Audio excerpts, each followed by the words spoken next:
Grofers एक grocery e commerce startup है जिसमें सिक्वाया कैपिटल से लेके सॉफ्ट बैंक तक ने फंडिंग करी है। बहुत जल्दी ये यूनिकॉर्न स्टार्टअप बनने वाला है और अटकलें लगाई जा रही है कि 2021 के अंत तक या 2022 में इसका आईपीओ आएगा। इस वीडियो में हम जानेंगे ग्रोफर का बिजनेस मॉडल और क्रिटिकल फैक्टर जिसकी वजह से ग्रोफर एक सक्सेसफुल स्टार्टअप है। तो चलिए शुरू करते हैं।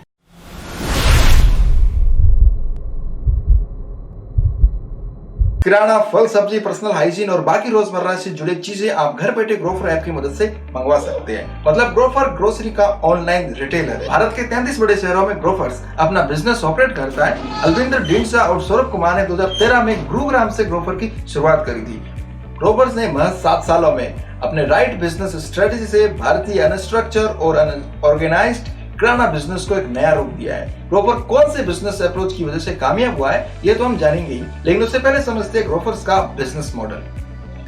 ग्रोफर शुरुआती दिनों में हाइपर लोकल डिलीवरी के रूप में काम करता था, जिसको हम लॉजिस्टिक बिजनेस मॉडल भी बोल सकते, जिसमें कस्टमर से ऑर्डर मिलने पर ग्रोफर्स का डिलीवरी मैन नजदीकी स्टोर पर जाता, वहां से सामान लेके कस्टमर को डिलीवर कर देता।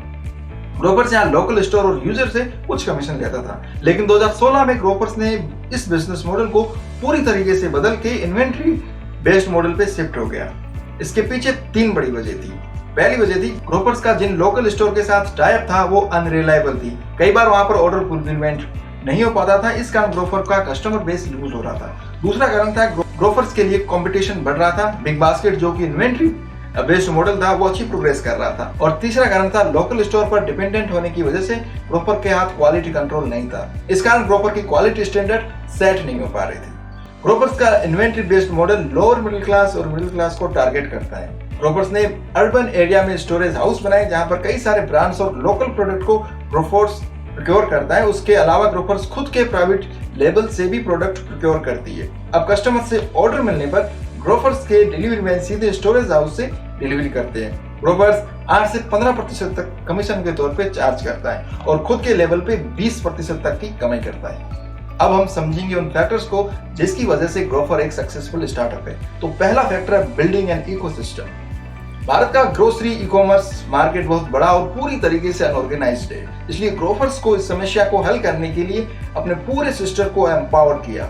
ग्रोफर्स प्रोप्राइटरी टेक्नोलॉजी लाया जो मैन्युफैक्चरिंग पार्टनर से लेके एंड कंज्यूमर तक सबको टेक्निकली एजुकेट किया। इस टेक्नोलॉजी एम्पावरमेंट से सर्विस एफिशिएंसी में बढ़ोतरी हुई और ओवरऑल ऑपरेशनल कॉस्ट भी कम हुई।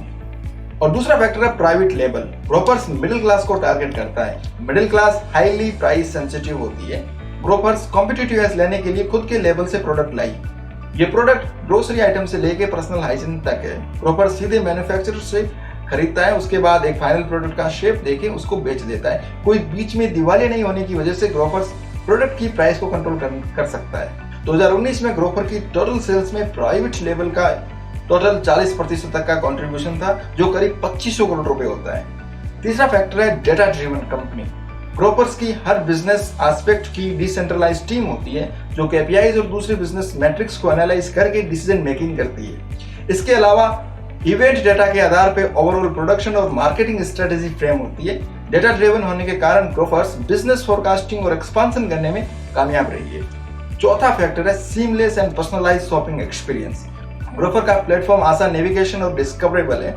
इसके अलावा डिलीवरी स्लॉट का selection, checkout process hassle free और फास्टर है। ग्रोफर्स की एल्गोरिदम हर एक यूजर के बाइंग बिहेवियर के हिसाब से मर्चेंडाइज ऑफर करती है और अन्य तरीकों से भी यूजर को रिलेवेंट आइटम ही सजेस्ट करती है। अब जानते हैं फंडिंग्स इन ग्रोफर्स।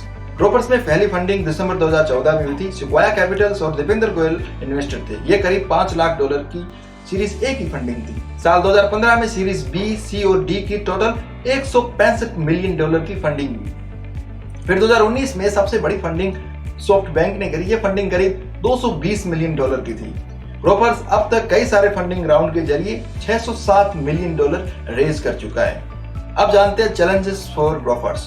वैसे तो ग्रोफर्स को अभी तक मार्केट में सफलता ही मिली है। समय समय पर ग्रोफर्स ने अपने चैलेंजेस को ओवरकम भी किया है। अगर करंट चैलेंज की बात करें तो पहला चैलेंज है to find a right team. सही समय और सही जगह पे सही टीम बनाना चैलेंजिंग ही रहा है। राइट टीम नहीं होने की वजह से ग्रोफर्स के कई शहरों में ऑपरेशन फेल हुए, जिसमें से भोपाल, विशाखापट्टनम और कोचीन शामिल है।